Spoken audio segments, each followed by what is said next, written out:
Política y actualidad todos los días en Hablemos a las 12 por T13 en vivo. Día de regalos hoy día. Mira lo que tengo que mostrar. Esto que acaba de salir es una de las sensaciones. Dicen que está muy bueno, yo no lo he leído todavía, de Paula Catena y Gloria Faúndez, Piñera en jaque. Esto es la crónica de del segundo gobierno de Sebastián Piñera, partiendo desde el caso Catrillanca en adelante, todos los avatares que sufrió ese gobierno. Este que es la edición en español de un libro que hace 3 años Katia Araujo, la socióloga, publicó en inglés, El circuito del desapego, una reflexión respecto de nuestro país y de nuestra sociedad y lo que pasa en Chile en esos términos. Esto también llegó de regalo, Construye tu árbol genealógico, de Gonzalo Luengo, también una curiosidad para los que son fanáticos de la genealogía, y también el nuevo número de la revista del Dínamo, con Carlos Larraín, entra al baile. Habla el RN más disco. Si es que le queda algo de RN, lo vamos a conversar con nuestro invitado de hoy. Felicitaciones a la gente de la revista en papel, Proyecto Nuevo. ¿Le quedará algo de RN a Carlos Larraín? Fernando Claro, economista y director ejecutivo de la Fundación para el Progreso. Bienvenido a Hablemos a las 12. Muchas gracias por estar acá. Hola, Iván, muchas gracias a ti y a ustedes por la invitación. Ya que vamos a hablar de la derecha, Carlos Larraín, ¿qué piensa? ¿Qué pienso yo de él? ¿Le quedará algo de RN? Totalmente. ¿Sí? Sí. A pesar de estar con Kast. Sí. Yo leo esa lección como algo histórico de él y muy personal. Lo que creo que no quita que él sea un histórico de RN, un católico social cristiano dentro de RN. Vamos a hablar de eso, hablemos de las derechas y hablemos de lo que va a pasar con las derechas después de la elección, particularmente del 14 de diciembre, después de la segunda vuelta. Sí. Pero antes, saliste a defender a José Antonio Kast por la famosa polémica de gobernar por decreto. Sí. A ver, yo no defendí a José Antonio Kast porque quiero defenderlo por nada. De hecho, cuando lo defendí, gracias por la apreciación, yo explicité que yo había sido muy criticado por los seguidores de José Antonio Kast. Cuando uno escribe columnas, dije yo, siempre te atacan de todos lados. Sí, pues. Recordando a Elin Matei, que decía que le atacaban los seguidores de José Antonio Kast, a mí me atacaron mucho y me han atacado mucho. Además, los ejércitos son no menores. Son no menores. Son organizados para atacar. Entonces, yo salí ahí a defender sus dichos porque creo yo que fue malinterpretado. José Antonio Kast, hay que decirlo, habló en un seminario empresarial, económico, donde estaban todos, digamos, los empresarios del país, las finanzas, Sanhattan, como le llaman. Y estamos en una época en Chile en la cual la permisología y las reglas administrativas que frenan el emprendimiento, la innovación y todo eso, se transformó en lo que, se llama permisologías. Ese término, Iván, no existía. Es verdad. ¿Tú de cuándo lo conoces? Ese término yo estoy investigando. ¿De cuándo? Nace en Venezuela. ¿Ya? El año 2008-2009. Ah, mira. ¿Y a pito de qué? A pito de que el gobierno de Chávez en esa época empezó a poner más y más regulaciones. Yo encuentro horrible el término, me carga. Pensaba que era un invento chileno, mira. Yo también pensaba eso. Y según lo que pude googlear, es un invento venezolano y solo se ocupa en Chile. Ya. Nada más. ¿Ya? O sea, y surge por la necesidad de escribir un fenómeno. Lo que quiero decir es eso, claro. Lo que quiero decir es que está el fenómeno que hay en Chile, que del 2019, 2020, se empieza a instalar este término. O sea, había un problema con las regulaciones administrativas, ¿ya? Y que además también tiene que ver con las personas, con los, digamos, burócratas. Es lo que antes se llamaba la burocracia. Claro. Entonces, este contexto es tan explícito que se inventa un término y José Antonio Kast dice, yo tengo mucho por hacer, por mejorarle la vida a los chilenos por vía administrativa. Dice, el Congreso no es tan importante para estas cosas. Que fue la parte más controvertida. Claro, y de hecho dijo, la verdad es que sí es importante, pero no es tan relevante. Esas son sus palabras exactas. Sí. Y de ahí sacaron un rollo, porque Iván, yo creo que eso es un rollo, que iba a gobernar por decreto, casi como un dictador. Pero es que es eso, al final es que él se iba a convertir en una persona, en un gobernante autoritario. Ya, estoy de acuerdo. Porque la descripción que hace es totalmente pegada a la realidad. Ahora, la pregunta es, ¿por qué eso ocurre con Kast y no ocurre con Matei? Bueno, justamente, en ese mismo seminario, donde estaban todas estas personas preocupadas por el emprendimiento, la finanza, estaba Elin Matei y dijo exactamente lo mismo, a tal nivel que ella se enojó y dijo, eso yo lo dije antes. Yo lo dije primero. Yo lo dije primero. Tienes sentido, tienes razón. ¿No? Obvio, pero porque no llama la atención. Porque no había ni una, digamos, sospecha, no estaba mal eso, y lo ha dicho siempre. Porque esa es la palabra, sospecha, porque esta es una posibilidad. La sospecha de autoritarismo que subyace en la candidatura de José Antonio Kast y eventualmente también en la de Johannes Kaiser. Bueno, es que yo creo que esa sospecha es infundada. Es infundada, sí. Ahora, yo puedo dar el punto de que del clásico dicho chileno, dime con quién andas y te diré quién eres, ¿ya? ¿Y por qué? Entonces, claro, entonces José Antonio Kast ha tenido cierto acercamiento a los gobiernos de Salvador, porque le interesa ver su sistema carcelario, por el problema de la delincuencia, pero por eso nomás. Y así, en Hungría entiendo que fue a ver cómo estaban controlando la inmigración, y ese tipo de cosas. Y hay algunas cosas que le gustan de Trump. Claro, y efectivamente esos gobiernos, solo esos tres ejemplos, son gobiernos ya derechamente autoritarios en un sentido. Sí, han tomado o sea, lo de Trump con los museos. Uno puede estar en desacuerdo con el presidente, pero es verdad que está tratando de controlar también la narrativa de los museos, lo que parece muy raro para un presidente. No sé, podemos aquí hablar del Museo de la Memoria, ¿no?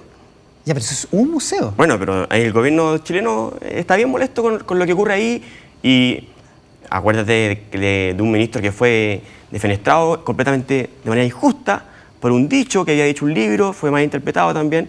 Ya, pero volvamos a lo nuestro. Yo creo... Sí, porque podemos hablar de la corrección política y ese tipo de cosas. Sí, que es similar. Pero ahora, sí, Trump... Ahora, ahí pasó todo lo contrario. Fue el Ejecutivo el que se vio presionado por la corrección política, no el Ejecutivo el que hizo la medida autoritaria. La opinión pública, claro, la opinión pública, o sea, digámoslo así, la censura puede venir tanto del Estado como de la opinión pública, ¿ya? Y la opinión pública es muy dura y creo que es importante distinguir eso, pero es una censura social, ¿ya? John Stuart Mill, el histórico defensor de que si uno no iba a misa en un pueblito chico, todo el pueblo te apuntaba con el dedo y quedas castigado para siempre. Lo que ahora llamamos cancelado. Cancelado. Ya, pero eso es otro debate. Eso es otra cosa. Eso es otro debate. Ahora volviendo al punto. ¿Tú puedes decir eso? No hay riesgo en caso autoritario o en Kaiser autoritario. Es que si él lo hubiese dicho, a pito de nada, en un país donde no hay un problema de burócratas que frenan las inversiones, frenan la empresa, a tal nivel que hay guías ambientales. Kast dice esto, hay unas guías ambientales que se han utilizado prácticamente como leyes intocables y así. Yo trabajé en el Ministerio de Economía, yo trabajé en el Ministerio de Educación y yo hice muchos reglamentos, especialmente en economía. Y es mucho lo que uno puede hacer. Cuando la ley te mandata a hacer algo, tú lo puedes hacer y lo haces. De acuerdo. Entonces, si tú estás en un país donde eso no es problema, como es un problema en Chile, a tal nivel que inventar una palabra para... Ahí yo creo que se podría haber dicho algo, ¿ya? O si lo quieres decir, lo dices con cierta altura de mira. Lo que pasa, Iván, que yo creo que si Carlos Peña, porque Carlos Peña es alguien que yo respeto mucho, gran intelectual público, juega un rol. Y si él malinterpreta, así con esa mala fe, a un candidato presidencial, creo yo que es negativo para la deliberación pública, porque tú pseudo legitimas un concepto de autoritarismo con el adversario político. Acuérdate lo que decían de Sebastián Piñera. Y para esto hay que estar preparado, porque Sebastián Piñera votó por el no. O sea, ni siquiera votó por el no. El año 81, 82 fue el famoso evento del Caupolicán. El 80. Fue un opositor a la dictadura. Luego vota por el no. O sea, tiene su carrera perfecta. Luego no hizo nada malo como para que le dijeran dictador, asesino, tirano, espacio público, centro de estudios con gente muy civilizada, digamos, en palabras elegantes. Lo trató de asesino, que jugaba la ruleta rusa con los chilenos. Entonces, ¿qué implica eso? Que si tú tienes un asesino al frente, tú puedes usar violencia para votarlo. Es cierto, los relatos construyen esa y eso fue lo que ocurrió. O sea, si Sebastián Piñera le dijeron que eso algo así, detrás de lo de... No hay una maquinación, pero... Porque también puede ser visto como una estrategia electoral de la izquierda que está levantando hace rato. Bueno, levantando el peligro de la ultraderecha, claro, en esta elección, tratando de establecer ese eje. Es que claro, si lo dice, digamos, Jadwe, a mí no me preocuparía nada, porque Jadwe está en ese juego, ¿ya? Pero Carlos Peña, no, po. Carlos Peña es un intelectual que él apela a la racionalidad, al justo uso de las palabras. De hecho, él ha escrito mucho con eso. Entonces, por eso a mí me preocupó y salí a defenderlo. ¿Ya? Y eso yo no soy castista. Eso es lo que quiero transmitir también. Después te voy a preguntar por quién va en esta elección. Pero no en reflexión, No, en reflexión. ¿En reflexión? En reflexión. ¿No has decidido tu voto? No. Interesante. Pero bueno, pero eso nos lleva al asunto de las derechas, pero eso hablemoslo después. ¿No es parecido lo que le pasa a Kast con el autoritarismo a lo que le pasa a Jara con la credibilidad? Quedémonos en autoritarismo.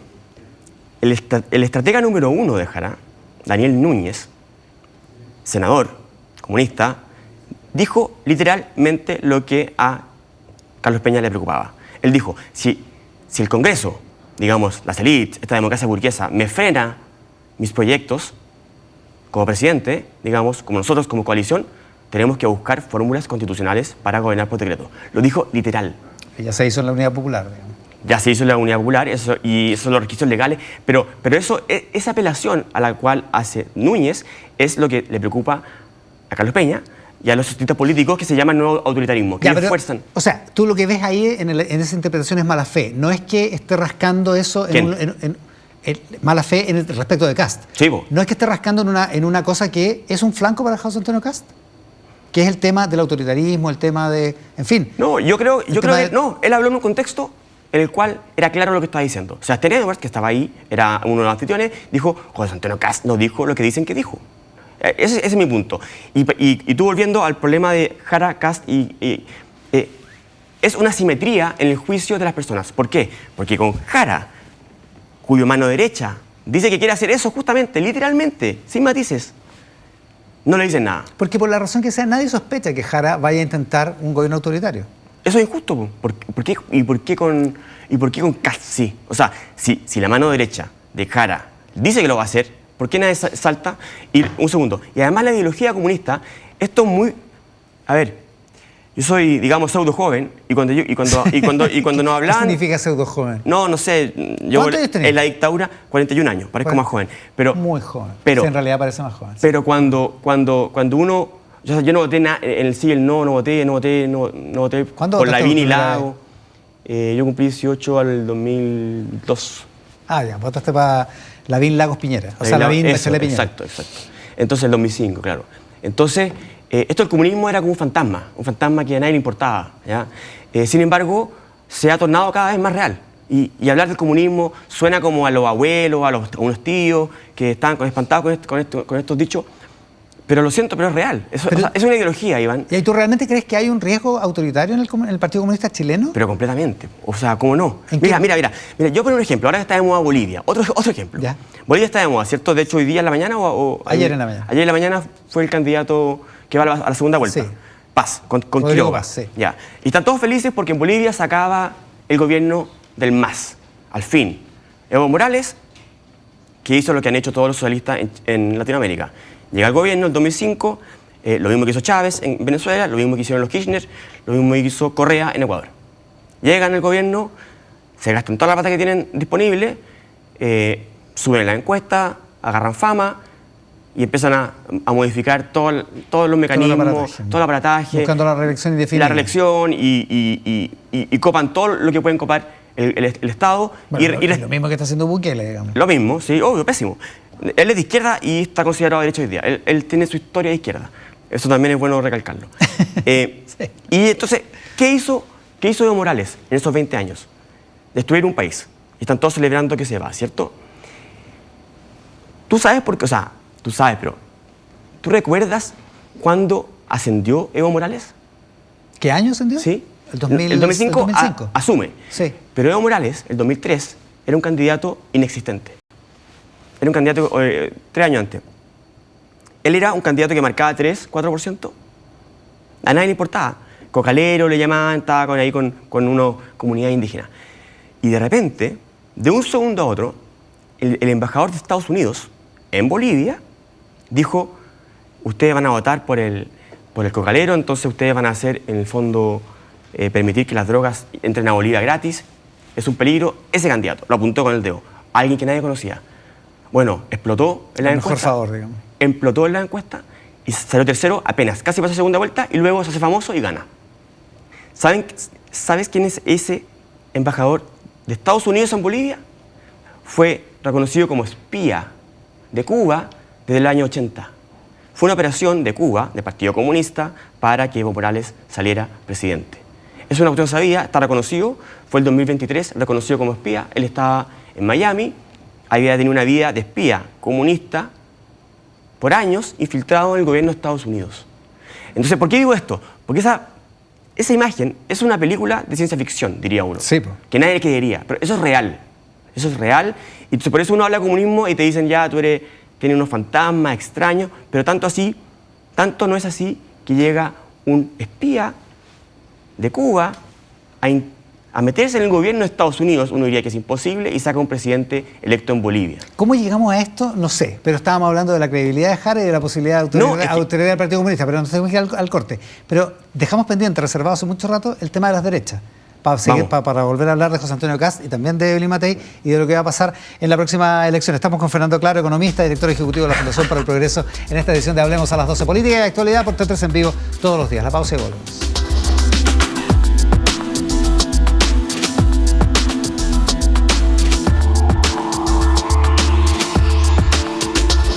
Ya volvemos con Hablemos a las 12 con Iván Valenzuela. T13 en vivo.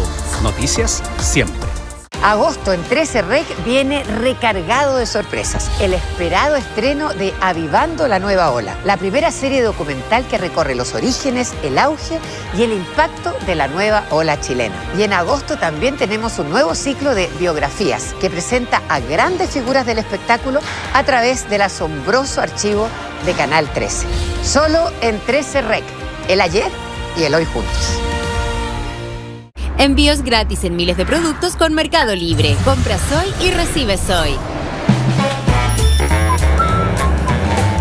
El envío más rápido de Chile. Mercado Libre. Después del debate, Tele13 analizó las propuestas. Cierra la puerta a una nueva constitución. ¿Qué es lo que ocurre con las bases de Estados Unidos que están en el Medio Oriente? Aquí está exactamente Qatar.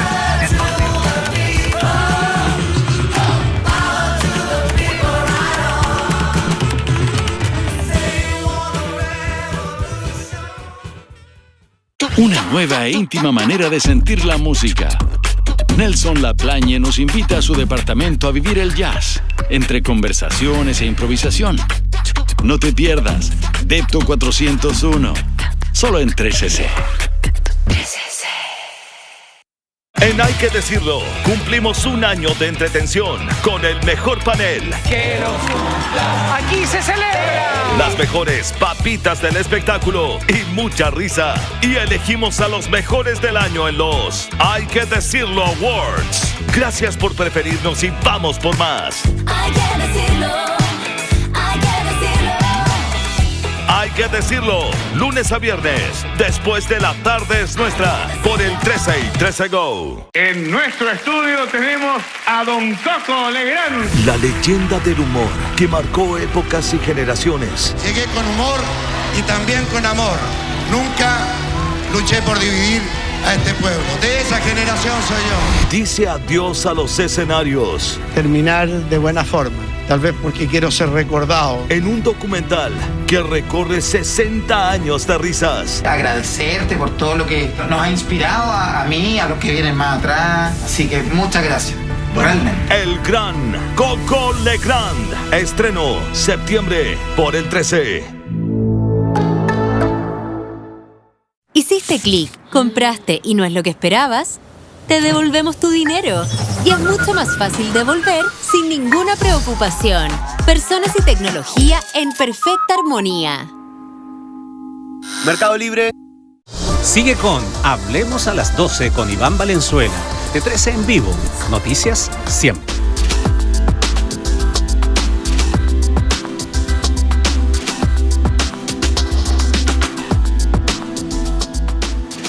Hablemos a las 12 por T13 en vivo, política y actualidad. Hoy con Fernando Claro, director ejecutivo de la Fundación para el Progreso. Y dejamos pendiente el tema de las derechas y qué es lo que va a pasar. Ahora está esta controversia sobre con quién gobernaría José Antonio Kast, porque Rodrigo Galilea dice, bueno, tiene que gobernar con sus aliados, con los que tiene más cerca, que son los de Kaiser. Sí. ¿Cómo ves lo que está pasando en las derechas en esta confrontación? O sea, los dichos del senador Galilea yo los encuentro desafortunados, como le llaman. Porque, claro, envalentonan o molestan al votante de derecha, creo yo. Porque es como un cierto egoísmo, se nota ahí como una cierta pica de Chile Vamos con Kast y con Kaiser, cuando el votante de derecha al final lo que quiere es que no peleen, ¿ya? Si ya están embarcados en una candidatura donde alguien va a perder, diferénciese con la altura de mira, esperaría uno, y el que pase, nosotros le ofreceremos nuestro equipo. ¿Por qué hacen esto? ¿A qué apelan? Ahora, es cierto que si hay esa oferta, hay un lado que tiene más oferta que el otro, digamos. O más que ofrecer, equipo, digamos. De equipo. Claro. Sí, lo compararon con el Frente Amplio y el socialismo democrático. Yo creo que eso está mal, es una analogía mala. ¿Por qué? Porque gana el Frente Amplio, entran con su agenda, que no la saben aplicar, no conocen el Estado, son malos para trabajar, lo siento, son malos para trabajar, y el socialismo democrático llega a rescatarlos con la agenda del socialismo democrático. Post-plebiscito del 4 de Post-plebiscito, septiembre. principalmente, claro. Ahora estaba Mario Marcel desde antes. No, claro, tenían uno que otro Una pequeña referente, participación. uno que otro referente, claro. Sin embargo, esto es al revés, creo yo. Yo creo que es más parecido, si es que ocurre, a lo que pasó en Argentina con Milei. Ahí Milei llega a la presidencia y ¿cómo le llaman los cuerpos? No, ¿cómo le llaman? Los cuadros. Los cuadros de Bullrich, de Macri, entran.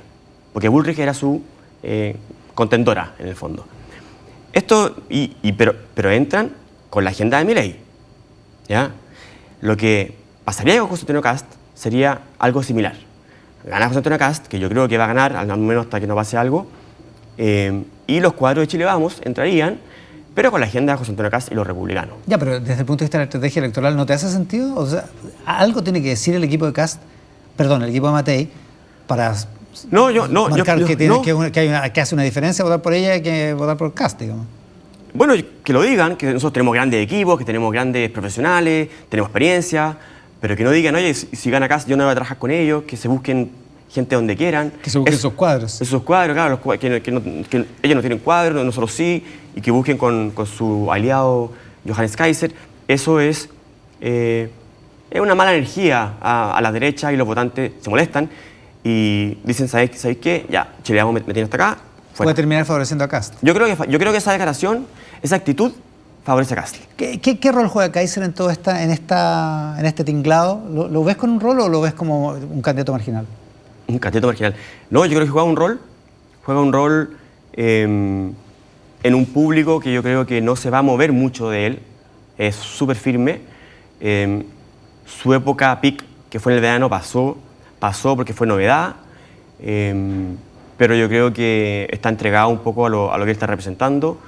Va a jugar a tener una buena representación en el Congreso y va a apoyar a Kast y a Evelyn Matei también si que gana. Y él lo ha dicho 1000 veces. Lo mismo ha dicho Kast. Entonces, cuando un votante de derecha, que no quiere que se repita lo que ha ocurrido en este gobierno de izquierda, ve que se pelean en cosas tan pequeñas como tú no tienes equipos, molesta. Porque también hay unas peleas como más sofisticadas entre los economistas.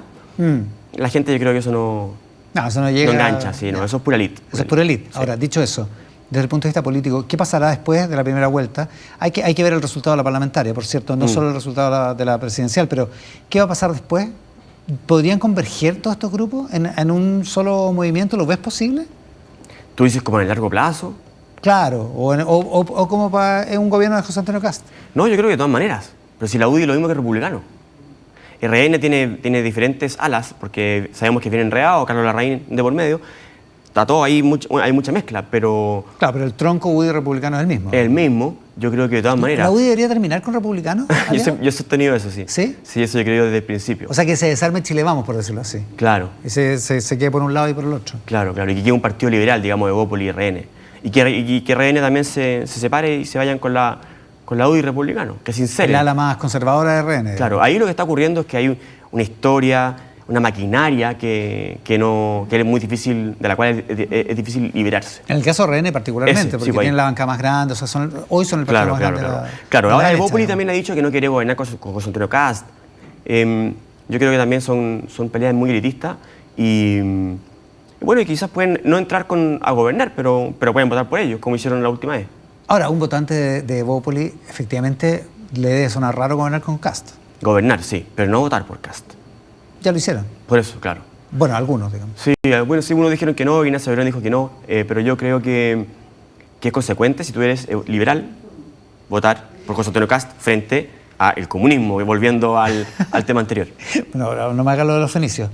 Fernando, claro, ¿crees que esta parlamentaria y la presidencial puede efectivamente resolver el dilema de la hegemonía de las derechas o esto va a quedar pendiente? Yo creo que es muy probable, sí. Lo segundo. Sí, puede definir la hegemonía de acá a un buen tiempo, sí. O sea, ¿lo puede definir? Sí. ¿Por la vía del triunfo presidencial o por la vía de la parlamentaria? O sea, ¿tú crees que uno de los dos bloques podría distanciarse del otro en términos numéricos? Sí, totalmente. Y va a empezar a ocurrir también lo que ha ocurrido con Jara. Como Jara no ha ganado, tiene pocas probabilidades de ganar. ¿Ya? Son pocos los que se suben a la famosa jaraneta. Claro, porque no tienen posibilidad, no ven que haya ganar, no van a obtener nada. La perspectiva de triunfo es un buen aliciente, cuando no existe. Lo mismo hace el Partido Comunista. El Partido Comunista, dado que no va a ganar su candidata, le gusta poner el tiro de freno y marcar lo que son, su identidad. Por eso Carmona sale a criticarla. La derecha es lo mismo. El poder aglutina. Entonces, dado que Kast va a ganar, si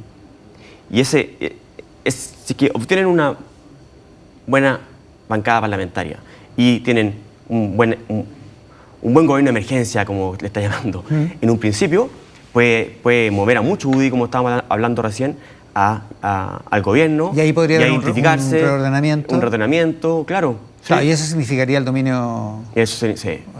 Y ellos están trabajando muy ordenadamente. Creo yo que podría ocurrir algo histórico, no sabemos. Histórico para la historia, no porque yo esté contento o triste. Tú piensas igual que la mayoría de la gente en las encuestas, digamos, que José Antonio Kast tiene hoy la primera prioridad, la primera posibilidad para ganar, digamos. Sí. Ahora, tú estás en reflexión, dijiste. Estoy en reflexión, claro. Incluyendo a Kast, porque tú trabajas con Axel Kaiser, digamos. Sí, Axel el hermano. El hermano nomás. El hermano nomás. Él lo apoya como persona, pero influye tanto. No, en la fundación y en todo el equipo hay desde Matei a Kaiser todo.